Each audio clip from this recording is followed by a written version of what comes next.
Looking at our world from a theological perspective. This is the Theology Central podcast, making theology central. Good evening, everyone. It is Monday, January the 16th, 2023. It is currently 7:10 p.m. Central Time, and I'm coming to you live from the Theology Central studio, located right here in Abilene, Texas. I'm going to ask you a very important question. I want you to think about this. What do you think will influence the future of Christianity the greatest? Now, I know we could answer this in a very spiritual way, and we can say, well, obviously, it's the sovereignty of God that will influence the future of Christianity the greatest. And I understand that because obviously we believe God is sovereign and that all things work out according to his purpose, his plan for his glory. We understand that. But I'm saying from a much more human or practical perspective, right? From a very human perspective, what is going to influence the future of Christianity the most? Now, if you think about it throughout church history, typically what influences the direction of Christianity into the future is typically, I think this is very fair. A book, like someone will publish a book that will turn out to be extremely influential on theology, on how churches do things. Typically some kind of book just kind of rises to this level of significant influence. In many cases, the influence crosses theological streams and theological lines. In many cases, that determines what the church is going to look like 5, 10, 15 years down the road. Now, typically when the book is first published, people may not realize it, but sometimes we don't know exactly. Sometimes there's no real way to predict it, but a book comes along and the next thing you know, you're like, look, the church at large is being influenced by it. So sometimes it's a book. Sometimes it's a specific church, right? The church, the preaching and teaching of that church, it rises to this level of great prominence. It becomes influential. And then what you see is that church kind of becomes the template and the model for churches over the next 2, 3, 4, 5, 10, 15 years moving forward. It becomes really the source of that influence. So it can be a book. It can be a church. Now, sometimes those two things are linked together, right? The person from that church writes a book and then it becomes influential. So the two can go hand in hand, but a book, a church, or we could say a specific Christian leader. It could be a theologian. It could be a seminary professor. It could be a pastor. Some individual rises to great prominence of influence. So it can be a book. It could be a church. It could be a personality. It could be an individual. Now, sometimes that individual's influence will be spread because of their books, but it could be spread via a podcast. It could be through radio, through television, whatever the case may be. You can go back in church history and see the different ways in which that influence is spread. But I think those are the three main ways that Christianity is influenced moving forward: personality, book, or church. Or we could say book, church, personality, whichever order you want. The order is irrelevant, but you get the idea. And that influences Christianity 5, 10, 15 years into the future. And again, it's always hard to see it at the time, right? Sometimes you can say, look, for example, who could have predicted? I don't have the year that it was published. I believe it was in the early 80s. It may have been the late 70s, but I believe it was the early 80s. The Gospel According to Jesus by John MacArthur. When that book was first released, could anyone have thought of its significant influence on the way people understand salvation, and on the soteriology, the way people view soteriology? You can look at certain books that come out that just have this influence. And what happens is people way down, like the book is released, but then 5, 10, 15 years down the road, people who've never even heard of the book, people who've never even read the book are still being influenced by the theology and the teaching of that book. So the influence continues. And I've often said this: ignorance of something does not negate its influence upon you. You just don't know where the influence is coming from. So I think it's a very accurate way that if you look in the past and you can say, okay, oh, look right there, that church sparked an entire movement. That book sparked an entire movement.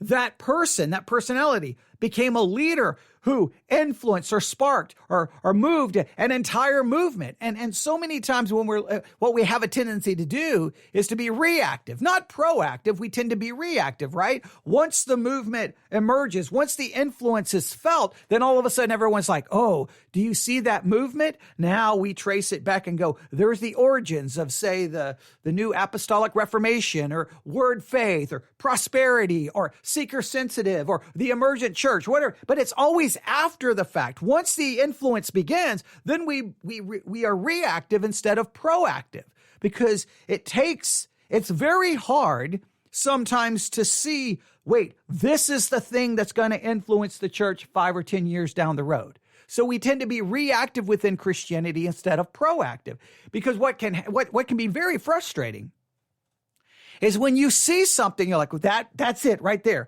That's going to be the thing. And not in every situation, but in many situations, the people will ignore you when you're kind of like the first one saying, hey, everyone right here, this is going to be the future of the church. People tend to just ignore you. Then 5, 10 years later, when everyone's talking about it, no one remembers, wait a minute, you were warning us 5 or 10 years ago. It typically doesn't work that way.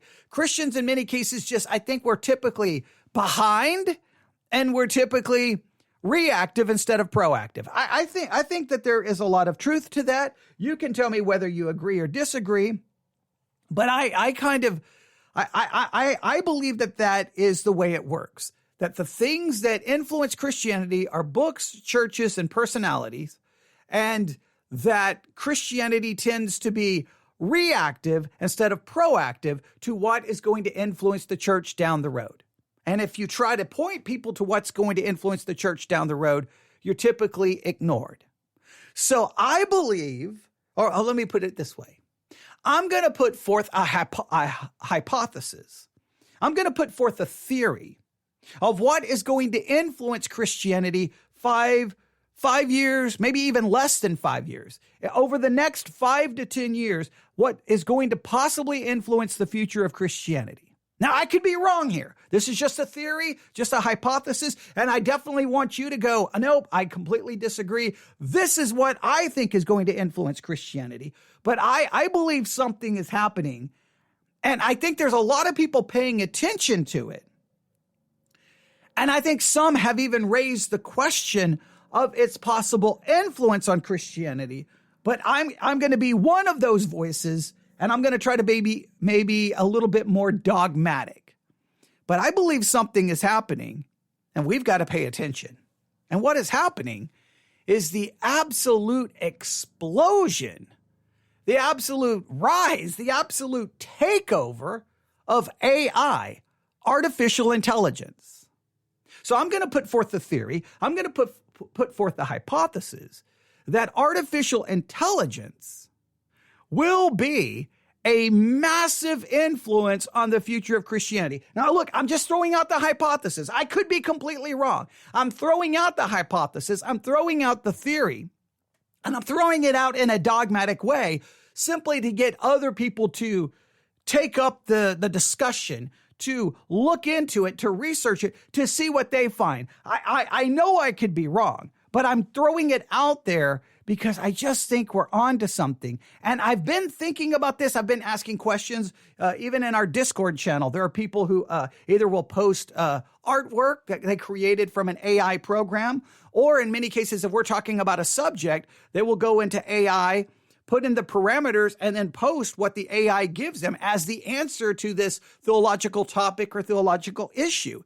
So even there, it's showing up in a small way, but it's still showing up. And I would think not everyone is really, into or onto the rise and the spread of AI, but those who are starting to learn how to utilize it, how to use it. And when the more I see that, the more I'm like, well, wait a minute. What could that do for the future of Christianity? Now, I've been talking about this for a very long time. I think it goes back 3-4 years, maybe even 5 years ago. It's been a long time since I started asking questions about what would we do and how would it impact the church if we basically have a robot, an artificial intelligence preaching, delivering sermons. I started throwing that theory out there before. It didn't really garner much. Nobody really answered the question. And I think that those episodes got, I don't know, not very many downloads. Let's put it that way. It didn't spark a conversation. But you know what? I think now, I'm sorry. Maybe before you just thought it was crazy talk for me. But I think we've crossed the bridge. We've crossed the line. Now everyone's going to have to start talking about this. And I think more and more Christian podcasts, I think they have started talking about it. And I think we're going to see more and more. And the reason I'm talking about it is I was downstairs just trying to figure out what I was going to do this evening. Haven't had the greatest day. And all of a sudden I got an alert, if I can speak correctly, for 2 news articles. And when they came back to back, from 2 different sites. And when I saw the 2 news articles, I was like, well, that's what we're going to be talking about tonight on the Theology Central podcast. Whatever other ideas I have planned for tonight, I'm just going to throw those aside. We're going to talk about these. So I'm going to read these articles, or at least some of them, to you. And I want you to just start thinking of the possible ramifications to Christianity moving forward. I know many of you are going to be like, that's just ridiculous. AI is not going to impact Christianity in any way, shape, or form. That's ridiculous. But I'm starting to have some serious doubts when people say it's not going to influence. I think it is. I don't know. I don't have it all figured out, but I think I'm going to raise the question. So here we go. Let's open up my iPad. Here is article number 1. And this was posted earlier today, about 2:10 p.m. Actually, it was, no, I take this back. It was published Friday, January the 13th. I have no idea why I got a notification today. I don't even remember from which app, but I got the notification. And here's the headline. 90%, not 80%, not 70%, not 60%, not 40%, 90% of online content could be generated by AI by 2025. 90% of online content is not going to be generated by people. It's going to be generated by AI. Now, I know you could argue, well, it'll be people who'll be placing the parameters within AI, and then AI will produce it. But they're still calling it that 90% of it's going to be generated by AI by 2025, experts say. Now, we're at 2023. So within 2 years, when you're on the internet and you're reading articles and you're looking at different things, that's going to be content. 90% of it, according to this article, is going to be generated by artificial intelligence. Basically, we'll say it this way. I mean, may not be the most technically correct way of saying it, but just think of it as computer generated. Think of it that way. AI generated content, news that you're reading, articles that you're reading. Not a person, but AI. A person may be involved in putting in the parameters, gathering the information from AI, and then posting it. So there may be a human element in it. I mean, we would have to break down the entire process of exactly where the human ends, where the human begins, and the AI, let me state it this way, where the human ends and the AI takes over. We could have to break it down a little bit more, and maybe we'll talk about that later. Right now, I just want you to just consider, what would that mean, say, for Christian websites? You go to a website for a devotional, but that devotional was created by AI. You go to a website for a Bible study, but it was a Bible study written by AI. You go to a sermon site, and the sermon was actually generated and put together by AI. A person may read it, a person may deliver it. Now, as voice technology becomes better and better and better, it could even be preached by AI. Written and you're a Christian podcast hosted by AI. I mean, I'm just thinking of all the possible applications of this. But Christian websites, and you're like, Oh, think about this. Oh, this is interesting. A digital AI generated AI commentary. You go look up a commentary, like I need to know about whatever, Acts whatever, and it's an AI. It's a digital generated AI commentary. Now, for some people, like, so what? But I mean, does that? Could it? I mean, think about it. Would it be possible? I'm just saying theoretically that somehow we could come up with an AI generated Christianity that somehow tries to answer all of the things that create schism and debate and division. Now, I know that's theoretical right now, but let's read a little bit of this article. Generative AI, like OpenAI's ChatGPT, could completely revamp how digital content is developed, said Nina Schick, advisor and speaker and AI thought leader, told Yahoo Finance Live. I think we might reach 90% of online content generated by AI by 2025. So this technology, because this technology is beginning to explode and grow. She said, I believe the majority of digital content is going to start to be produced by AI. You see ChatGPT, but there are a whole plethora of other platforms and applications that are coming up. The surge of interest in open AIs has facilitated a wide-ranging public discussion about AI and an expanding role in our world, in a particular way, generative AI. ChatGPT has really captured the public imagination in an extremely compelling way, but I think in a few months' time, ChatGPT is just going to be seen as another tool powered by this new form of AI known as generative AI, she said. It's important to understand exactly what generative AI is and what it isn't.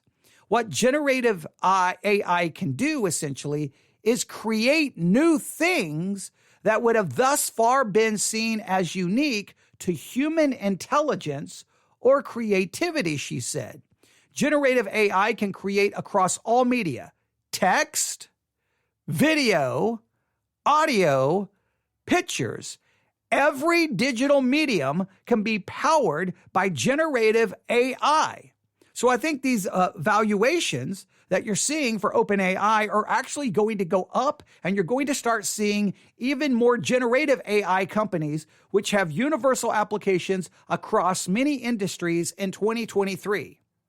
This is all still really new, as applications for generative AI have only really been coming to the fore, basically to the forefront in the last 24 to 6 months, added Schick.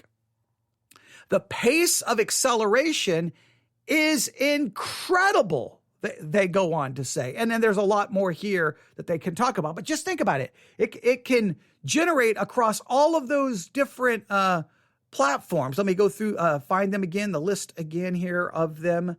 Let me see if I can find it. Let's see, where is it? It named, I think it named video, it named audio. Across all medium lines, let's see here. Okay, every digital medium can be powered. Okay, here we go. All media: text, video, audio, and pictures. Text, video, audio, pictures. Every digital medium can be powered by generative AI. That would be everything. Hey, this has just released a new Christian book on the Trinity, produced by generative AI. A new book just produced on baptism by generative AI. A new book on how the church should be structured by generative AI. We just go on and on and on and on and on and on. Text, pictures, podcasts, sermons, everything.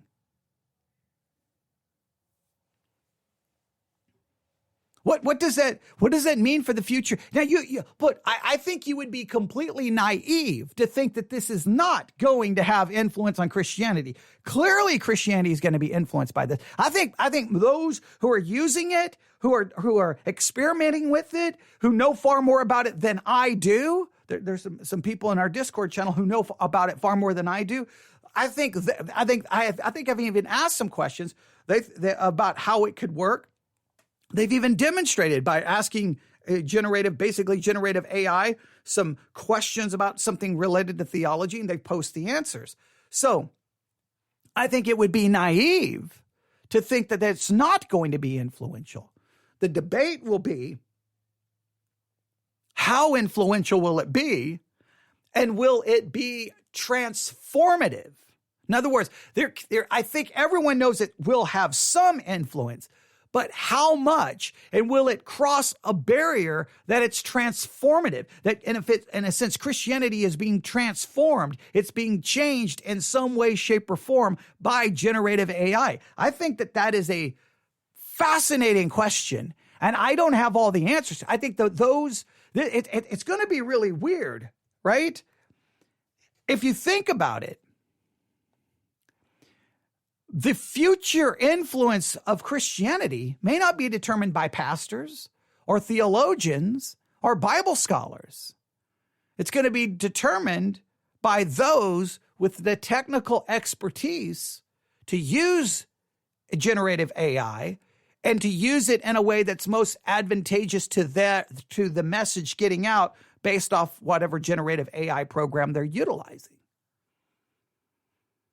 I mean, are we looking at a place where the theologian, the pastor, the teacher is going to be, is going to be secondary, is going to be irrelevant, lose its relevance in any way, shape, or form?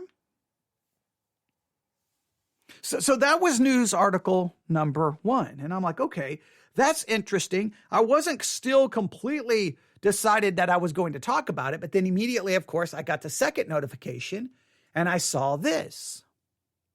Alarmed by AI chatbots, universities start revamping how they teach. Now, this immediately caught my attention because now here's showing how AI is already having impact on universities. So if it's already impacting this, and it's probably impacting plenty of other areas, obviously, well, then I don't think that the church or Christianity or theology is going to be immune to it. I think we're very open for it. Here's what it says.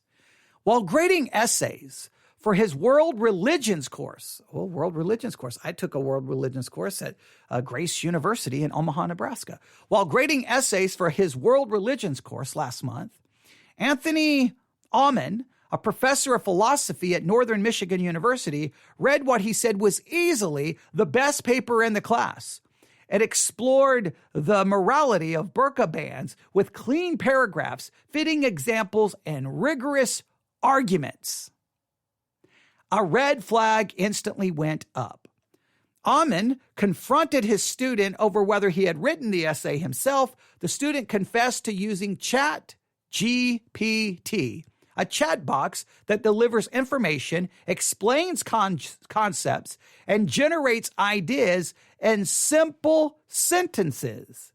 And in this case, had written the paper. Alarmed by the discovery, Aumann decided to transform essay writing for his courses this semester. He plans to require students to write first drafts in the classroom using browsers that monitor and restrict computer activity. And later drafts, students have to explain each revision. Aumann, who may forego essays in subsequent semesters, also plans to weave ChatGPT into lessons by asking students to evaluate the chat box response. What's happening in class is no longer going to be here. Here are some questions. Let's talk about it between us human beings, he said. But instead, it's like, what else? What also does this alien robot think? Across the country, university professors and department chairs and administrators are starting to overhaul classrooms in response to Chat GPT promoting a potentially huge shift in teaching and learning. Some professors are redesigning their courses entirely, making changes that include more oral exams, group work, and handwritten assessments in lieu of the typed ones. The moves are part of a real-time grappling with a new technological wave known as, wait for it, generative artificial intelligence. So that's 2 articles, all right?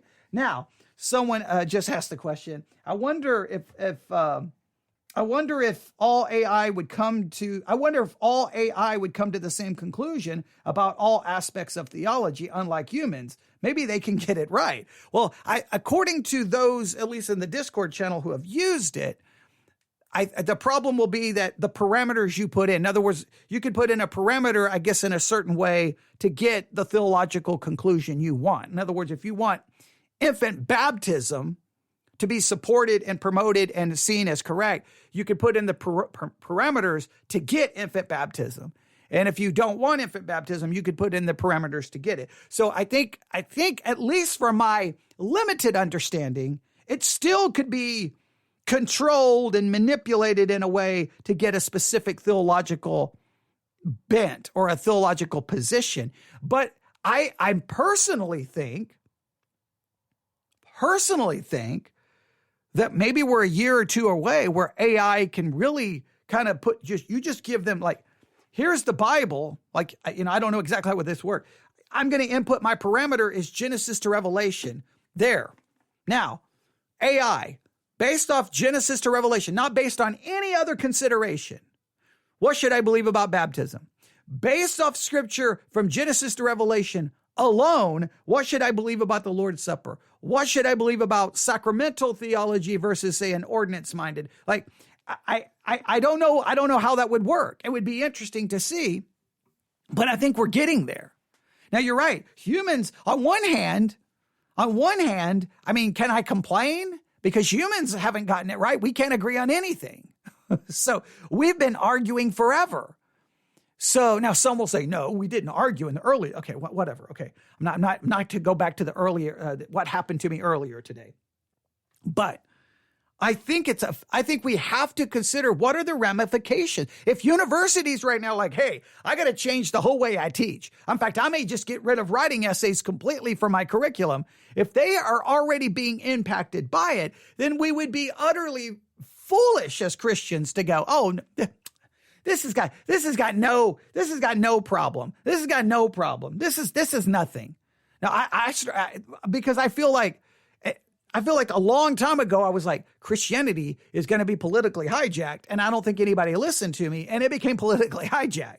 Now I feel like it's about to be taken over by artificial intelligence. I know that sounds like something crazy from a sci-fi movie, but I really believe that's where we are. If 90% of online content, if that assessment is true, by 2025, is 90% of it's going to be generated by AI. Is the only 10% of the non-generated AI, is it going to be Christian podcast, Christian sermons, and Christian articles? Is the Christian side of things is going to be, nope, no AI generated anything? Am I going to have to start making an announcement before I preach? Or like my intro is going to be, you're about to hear an episode of the Theology Central podcast. This podcast was not created by generative AI. Right? Before I go live for my sermons, you're about to hear a sermon being preached at Victory Baptist Church in Ovalo, Texas. Please note that none of this sermon was created by generative AI, meaning that it's probably more incorrect than the sermons being preached by generative AI. I mean, it would be interesting to know who could write a better sermon. Remember, in that particular example, the person who wrote the best paper for the world religions class was not any of the humans. AI had the best paper. So if AI can write the best university paper, then that means they would be able to write the best entry for a theological journal. You would think they would be able to write, AI would be able to write the best theology book. Now, That's not a far leap. If they can produce the best, if AI can produce the best theological paper, right, or the best paper in a world's religions class, then why wouldn't it produce a better sermon than I could preach? And if it can create the voice as well, you don't even need me. I become completely irrelevant. I mean, what would you prefer to listen to? An AI-generated podcast that everything's going to be pronounced perfectly.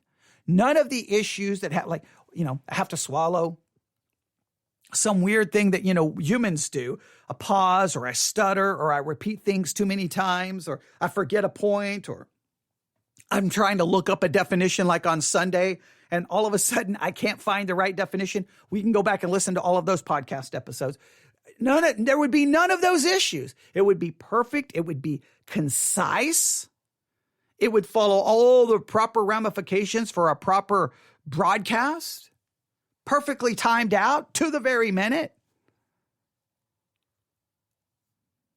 It may lack human emotion, but in some cases, when it comes to theology and doctrine and the Bible, do you want human emotion or do you want accuracy? Do you want to be correct?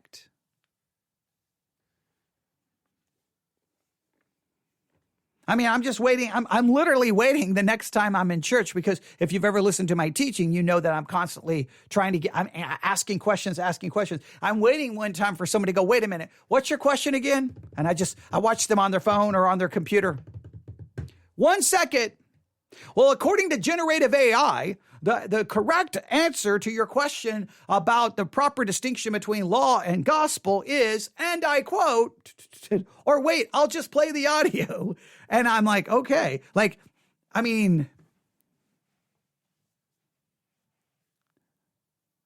don't know how. Obviously there will be glitches and there'll be problems and it won't be perfect and there'll be some issues, especially as this technology continues to develop and improve, but it's already exploding. And the article talked about it's been incredible exponential growth, I think that's referenced in the article. In other words, it's just growing leaps and bounds. It's moving faster than anyone can predict. Universities are scrambling to figure out what to do, and possibly in 2 years, 90% of all online content is going to be created by generative AI. Now, I think on one hand, I'm fascinated to be living at this time watching it. I'm fascinated to be, on one hand, I'm like, it is so cool that I'm watching this. But on the other hand, I'm kind of like, well, what does that mean for me? For what I do? I mean, I love doing this. I love sitting in front of a microphone talking about these things. I love to teach. I love to preach. I do. Now, I think there'll be the older generation, and you know how this is going to divide along generational lines. The older generations, I want a person, I want flesh and blood, I want a human. They're going to be very back in the olden days. I want it like it was in the olden days. And the newer generation is going to be like, hey, I don't know what you did in the older days, but I don't really care about walking, to school 3 miles uphill in the snow, and walking home up the same hill 3 miles in the same snow. You know how old people can talk about how things were in the olden days. The younger generation is going to be like, why do it that way? It makes no sense. AI, it's going to know the Greek word. It's going to know the Hebrew word. It's going to know all the variations of the Greek and Hebrew word. It's going to know how to say it correct way. It's going to know all the Bible references. It's going to know all the cross references. It's going to know how to pronounce those bizarre names found in the Bible. It's going to know everything.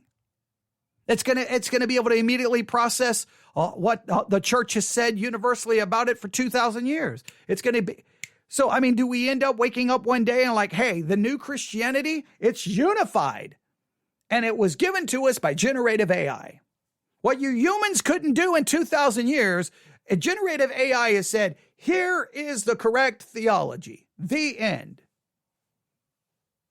Now, for a Catholic system, they'd be like, no. AI can't determine it. The magisterium and the Pope determines it. But in the Protestant world, if AI was to make the claim, if someone was to make the claim that AI used scripture alone, and now here is what you are to believe, I wonder how many people would go along with that.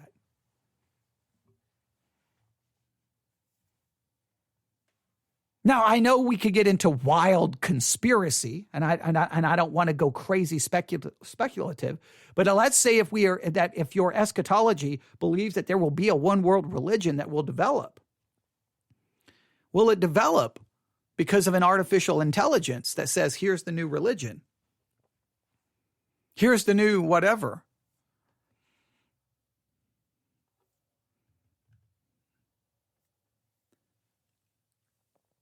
I just see that long pause. Generative AI wouldn't have had that long. Did you hear me swallow? See, AI wouldn't have to do any of that. So what do you think? Now, this fits in perfect with our theme for the next 6 to 7 weeks, discernment. What should our discernment be here? I can see the potential of danger, but at the same time, let's be fair. That danger has existed with people. I mean, the one thing, we false teachers and false prophets have been present in the church from the very beginning. We are the greatest issue. So on one hand, I don't know if I can see AI as being sinister, because now what I would be concerned with is how people who have a sinful nature use or manipulate AI in order to mislead or deceive.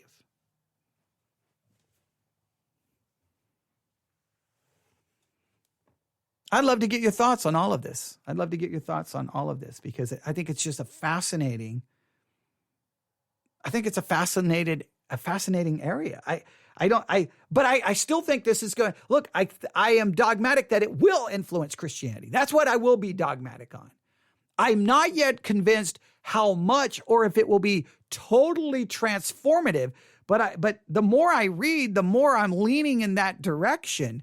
But I'm just putting it forth as a hypothesis and a theory right now. That's what I'm doing. And I'll leave it to you to consider. But I think it's something we have to, I think maybe 2023, maybe the big story of the year is going to be generative AI and its influence upon religion, theology, and the church. Now, I'm not denying its influence on everything else. But for my purpose, I want to see how it's going to influence Christianity. So give me your thoughts. newsif@yahoo.com. newsif@yahoo.com. My email is answered by me, not generative AI. And as far as I can tell, at least for the foreseeable future, this podcast will still be hosted by a very fallible, sinful human being, me. All right. Now, in the future, I think in the future, many people will be happy because if their pastor is generative AI, he will never fail. He will never sin. He'll never mess up. And the church can decide what that, if you think about it, I think church members have been wanting a generative AI pastor for basically the history of the church. Hey, we'll give you the parameters. Here's what we want you to say. Here's what we want you to do. Don't ever veer from it in any way, shape, or form. There's no veering from it. You can't turn from it in any way, shape, or form. And AI can say, I'll give you exactly what the parameters are. He's never going to make a moral failure, never going to mess up in his preaching. Will always say exactly what what he wants, what is supposed to say. I think many church members would be more happy with an AI generated pastor than they will a human being. I really believe that. Now, the argument in the church will be, what parameters should we give this pastor? Okay, that would be the argument. I don't know. Yeah, lots of thoughts. But for the foreseeable future, this podcast will be hosted by a fallible and sinful human being, me. I will stumble over words. I will make mistakes. I will get emotional when I shouldn't. I will say things the wrong way. I will sin.